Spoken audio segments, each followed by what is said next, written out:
Vous étiez au courant de ce rapport-là, commandé par Bercy, Bah, qui aurait écoutez, il y a été, beaucoup de mis rapports dans un sur les tiroir? autoroutes, hein. On n'est pas au courant de tous les rapports et puis ce rapport, en fait, il était pas destiné à être public. Moi, je trouve que tous les rapports devraient être publics, mais celui-là, il n'était pas destiné à être public, mais il va complètement dans le sens de ce qu'on a pu conclure au niveau du Sénat, hein, sur la surrentabilité des concessions d'autoroutes. Alors moi, je suis pas du tout pour une renationalisation parce que je pense que l'État gère assez mal Voilà. tout ce qu'il gère. Et combien ça coûterait? On ne sait pas trop, hein. On dit autour de Bah 40 oui, milliards, mais on va pas en dépenser 40 réalité, milliards. on n'en sait rien. Par contre, il faut absolument revoir ces contrats. Parce que Mmh. les contrats c'est le péché originel des Voilà. concessions d'autoroutes. Mmh. Ces contrats, ils étaient conclus entre l'État et lui-même. Et quand on conclut un contrat avec soi-même, on ne fait pas très attention. Alors, quand ça a Mmh. été ouvert au privé par Jospin, il faut rappeler que c'est Jospin Oui, qui a c'est vrai que commencé c'est un à gouvernement ouvrir socialiste ça, qui a au commencé à privé. Voilà. privatiser.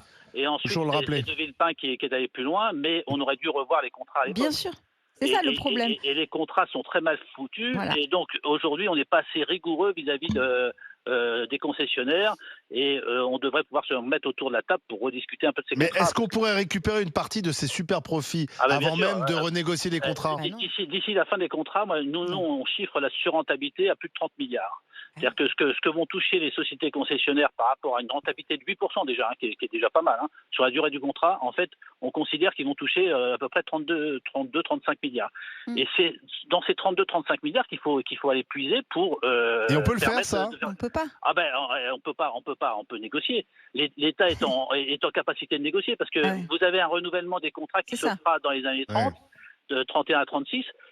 Si les sociétés concessionnaires qui sont des bonnes sociétés, hein, qui gèrent bien et qui nous font des autoroutes qui sont des bonnes autoroutes, on a intérêt à ce que on puisse renégocier et elles ont intérêt aussi Oui, mais à viser le long terme mais pas le court terme. il y a Le court déjà, terme, c'est des gros profits, mais le long terme, ça peut être aussi de la perte des Donc, contrats. en fait, si je comprends bien, on pourrait leur dire, écoutez, si vous voulez qu'en 2030, On renouvelle. on renouvelle, Voilà. il va falloir qu'on Mettez-vous récupère une autour de partie la de vos table, profits. Ouais. Voilà, tout à fait. Mettez-vous autour de la table et puis on va discuter. Voilà ce que devrait Oui, faire le ministre sauf- des Transports. Et est-ce que le gouvernement est assez ouvert à ça, ou au contraire, on Pour a plutôt l'instant, envie de pas y venir? Pour l'instant, Non. on le voyait pas du tout avec le précédent. Là, j'ai vu Clément Beaune il n'y a pas longtemps, il paraît plus ouvert, mais quand je vois l'augmentation qui est prévue au 1er février de 4,75, je pense qu'il n'a rien négocié du tout. mais est-ce que Il a appliqué strictement le contrat, mais sans rien négocier.